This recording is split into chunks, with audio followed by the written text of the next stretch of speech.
Everyone, আসসালামু আলাইকুম। Welcome back Mehr and mom blog. দেখে নিশ্চয়ই বুঝতে পারছেন আজকে আমি আপনাদের জন্য কি নিয়ে হাজির হয়েছি। তো এটা শুধু দেখে বুঝলেই হবে না, এটার মধ্যে কিন্তু একটা সিক্রেট জিনিস আছে যেটা রেস্টুরেন্টে ব্যবহার করা হয়।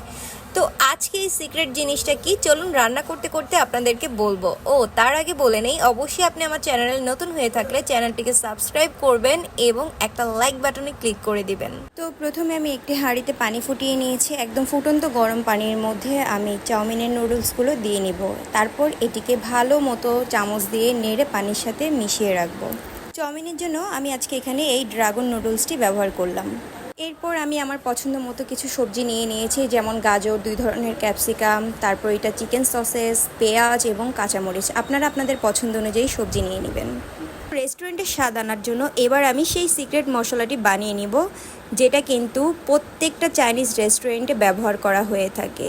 এই মশলাটি যদি আপনারা একবার কোনোভাবে চাইনিজ বা নুডলসে ব্যবহার করেন, বিশ্বাস করেন আপনারা এর স্বাদ ভুলতেই পারবেন না, এটা এতটা টেস্টি হয়ে থাকে। তো প্রথমেই আমি 2 চামচ ম্যাগি ম্যাজিক মশলা ইউজ করলাম। এরপর আমি 1/2 চামচ গোলমরিচের গুঁড়া নিয়ে নিব। আপনারা এখানে সাদা কালো 2 ধরনের গোলমরিচের গুঁড়াই কিন্তু নিতে পারেন।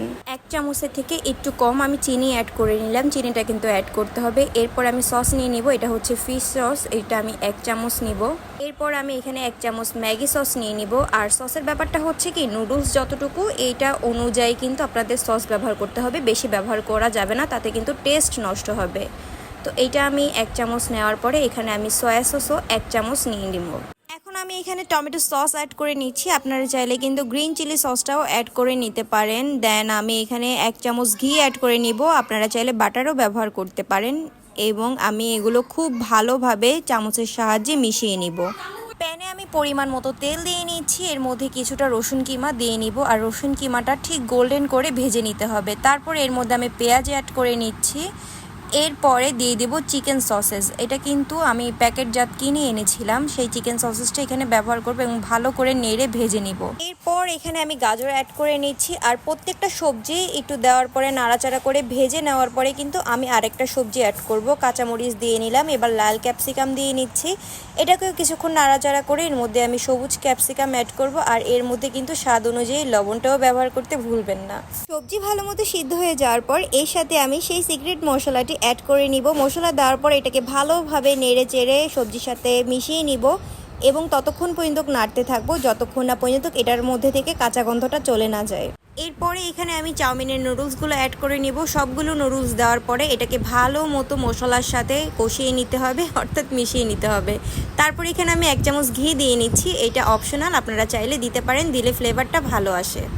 মশলাটা যখন নুডলসের সাথে খুব ভালোভাবে গায়ে গায়ে মিশে যাবে তখন এটাকে আমরা নামিয়ে নিব। দেখুন, এটা যতটা না দেখতে সুন্দর হয়েছে, খেতে কিন্তু ঠিক ততটাই টেস্টি হয়েছে।